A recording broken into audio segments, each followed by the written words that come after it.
তাই আপনাকে আমরা দেবো না, সাহায্য হেল্প করবো না। তাহলে আমাদেরকে রুখে দাঁড়াতে হবে।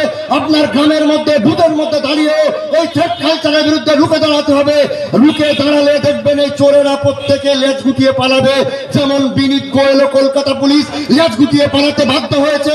পঞ্চায়েতে গ্রামের মধ্যে দাঁড়িয়ে তৃণমূলের জোচ্চরদের বিরুদ্ধে আপনারা ঐক্যবদ্ধ হয়ে দাঁড়ান, এই থ্রেটের বিরুদ্ধে দাঁড়ান।